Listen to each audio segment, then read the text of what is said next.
CM ಆಗ್ಬೇಕು ಅನ್ನೋ ಚರ್ಚೆ ನಡುವೆ ಸಿದ್ದರಾಮಯ್ಯ ನಾನೇ 5 ವರ್ಷ ಅಧಿಕಾರದಲ್ಲಿ ಇರ್ತೀನಿ ಡೌಟ್ ನಿಮಗೆ ಅಂತ ಕೇಳಿದ್ದಾರೆ.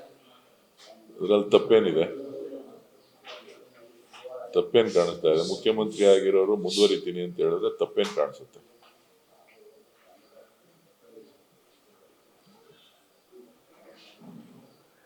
ಕಾಂಗ್ರೆಸ್ ಪಕ್ಷದ ನಾಯಕರು, ಶಾಸಕಾಂಗ ಪಕ್ಷ ತೀರ್ಮಾನ ಮಾಡಿ, ಪಕ್ಷದ ವರಿಷ್ಠರು ತೀರ್ಮಾನ ಮಾಡಿ ಅವರನ್ನ ಮುಖ್ಯಮಂತ್ರಿಯಾಗಿ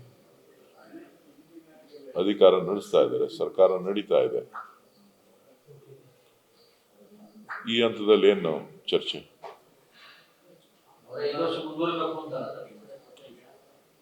ಅವರೇ ಹೇಳಿದಾರಲ್ಲ.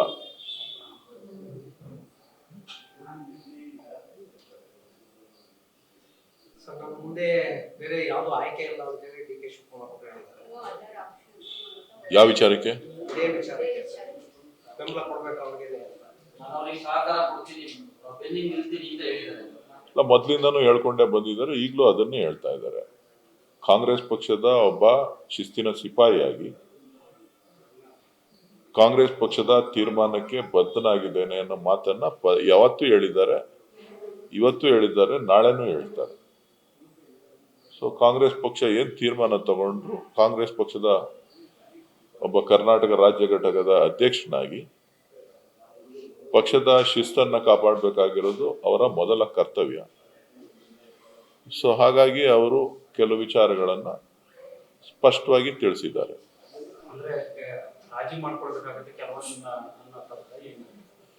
ಅಲ್ಲ, ಪಕ್ಷದ ಆದೇಶವನ್ನ ನಾಯಕರ ಹೈಕಮಾಂಡ್ ತೀರ್ಮಾನವನ್ನ ಒಪ್ಪಬೇಕಾಗುತ್ತೆ. ಇವತ್ತು ಭರವಸೆ ಇದೆ, ನಾಳೆನೂ ಭರವಸೆ ಇರುತ್ತೆ, ನಾಳೆನೂ ನಂಬಿಕೆ ಇರುತ್ತೆ. ನಂಬಿಕೆ ಅನ್ನತಕ್ಕಂಥದ್ದೇ ನಮ್ಮ ಜೀವನವನ್ನ ನಡೆಸಲಿಕ್ಕೆ ಒಂದು ಸೂಕ್ತವಾದಂತ ಒಂದು ವ್ಯವಸ್ಥೆ. ನಂಬಿಕೆ ಇಲ್ಲ ಅಂತ ಅಂದ್ರೆ ಜೀವನ ಮಾಡ್ಲಿಕ್ಕೆ ಕಷ್ಟ ಆಗುತ್ತೆ. ಖಂಡಿತ ಯಾವತ್ತಾರ ಒಂದಿನ ಸಿಗ್ಲೇಬೇಕು, ಸಿಗುತ್ತೆ. 2.5 ವರ್ಷದ ಬಳಿಕ ಡಿ.ಕೆ. ಶಿವಕುಮಾರ್ ಸಿಎಂ ಆಗ್ತಾರೆ ಅನ್ನೋ ಚರ್ಚೆ ಇತ್ತು. ನಿಮ್ಭಾಗದ ಮಾಗಡಿ ಬಾಲಕೃಷ್ಣ ಅವರು, ಇಕ್ಬಾಲ್ ಹುಸೇನ್, ಬಹುತೇಕ ಕೆಲ ಕಾರ್ಯಕರ್ತರುಗಳೆಲ್ಲ ಅಪೇಕ್ಷೆ ಇತ್ತು. ನೋಡಿ,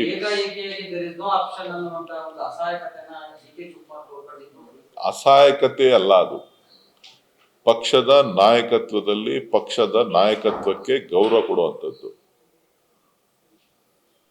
ಪಕ್ಷದ ಒಬ್ಬ ಜವಾಬ್ದಾರಿಯುತ ಸ್ಥಾನದಲ್ಲಿರ್ತಕ್ಕಂಥವರು ಪಕ್ಷದ ನಾಯಕತ್ವಕ್ಕೆ ಗೌರವ ಕೊಡುವಂಥದ್ದು ನಾವು ಮೊದಲು ಮಾಡಬೇಕಾಗಿರ್ತಕ್ಕಂಥದ್ದು.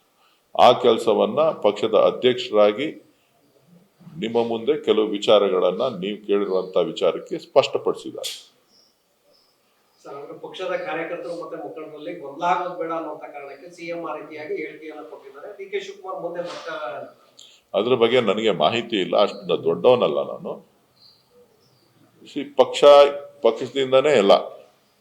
ಇವತ್ತು ಯಾರೇ ಮುಖ್ಯಮಂತ್ರಿಗಳಾಗಿರ್ಬೋದು, ಯಾರೇ ಪ್ರಧಾನಮಂತ್ರಿಗಳಾಗಿರ್ಬೋದು, ಯಾರೇ ರಾಜಕೀಯ ವ್ಯವಸ್ಥೆಯಲ್ಲಿ ಶಾಸಕರುಗಳಾಗಿರ್ಬೋದು, ಮಂತ್ರಿಗಳಾಗಿರ್ಬೋದು, ಕೆಲವೊಂದು ಸಂದರ್ಭಗಳಲ್ಲಿ ಮಾತ್ರ ಪಕ್ಷವನ್ನ ಹೊರತಾಗಿ ಜನ ತೀರ್ಮಾನಗಳನ್ನ ಮಾಡಿರ್ತಾರೆ.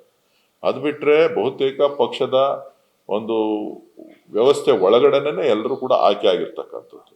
ಆ ಒಂದು ನಿಟ್ಟಿನಲ್ಲಿ ಪಕ್ಷವನ್ನ ಬಲಪಡಿಸ್ಬೇಕಾಗ್ತದೆ.